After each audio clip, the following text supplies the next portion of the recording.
যে এই যুদ্ধ বিরতির একটা নাটক। তারা নিজেরা স্বেচ্ছায় আনন্দের সাথে আগ্রহের সাথে আমেরিকার কাছে দালালি করার জন্য ধর্ণা দিয়েছে। আজকের মুসলমানদের শত্রুদের সাথে হাত মেলানোর পায়তারা চলছে।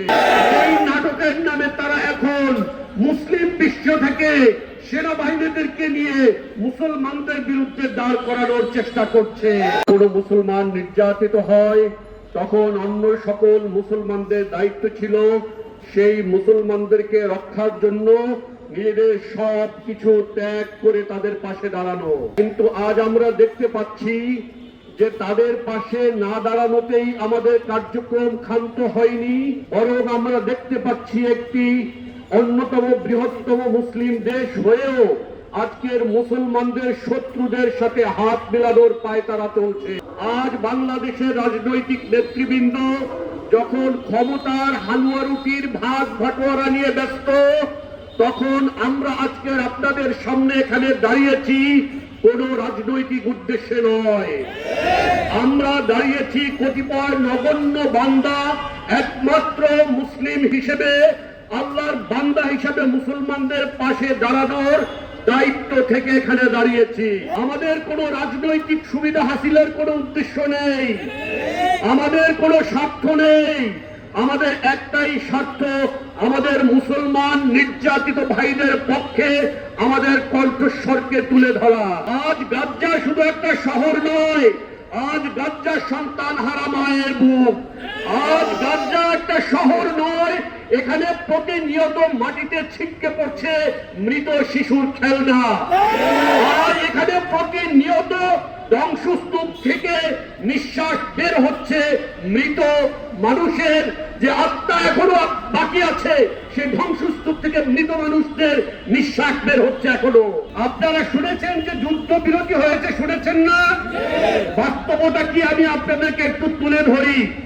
গাজায় যুদ্ধ বিরতির পর থেকেও 500-র মতন ফিলিস্তিনিদেরকে এই ইসরায়েল হত্যা করেছে, 1500 মতন মানুষকে তারা আহত করেছে।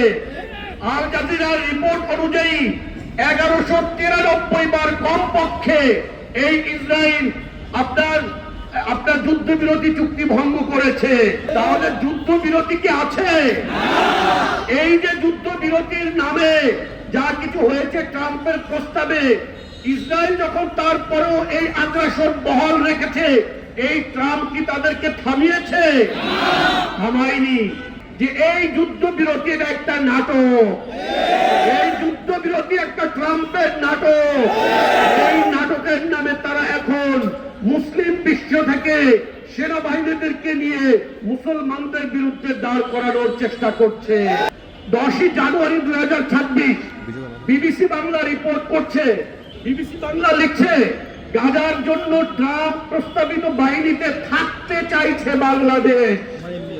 আপনারা চিন্তা করেন, লিখছে যুক্তরাষ্ট্রের প্রেসিডেন্ট ডোনাল্ড ট্রাম্প গাজার জন্য যে ইন্টারন্যাশনাল স্ট্যাবিলাইজেশন ফোর্স গঠনের পরিকল্পনা করেছেন তার অংশ হতে আগ্রহ প্রকাশ করেছে বাংলাদেশের অন্তর্বর্তী সরকার। সরকারের জাতীয় নিরাপত্তা উপদেষ্টা খলিলুর শয়তান ওয়াশিংটনে,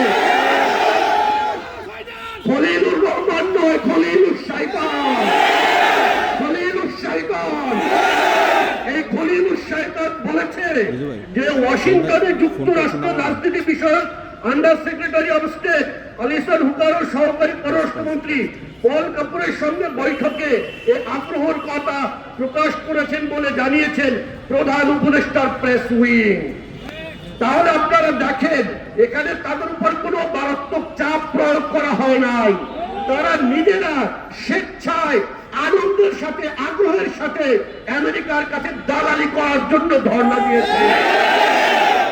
এরা কত নিকৃষ্ট ও স্বেচ্ছাসেবী দালাল, যারা নিজেরা নিজেদেরকে মুসলমান দাবি করে অথচ মুসলমানদেরকে হত্যার জন্য তারা নিজ দেশের বাহিনীকে সেখানে পাঠানোর চেষ্টা করছে।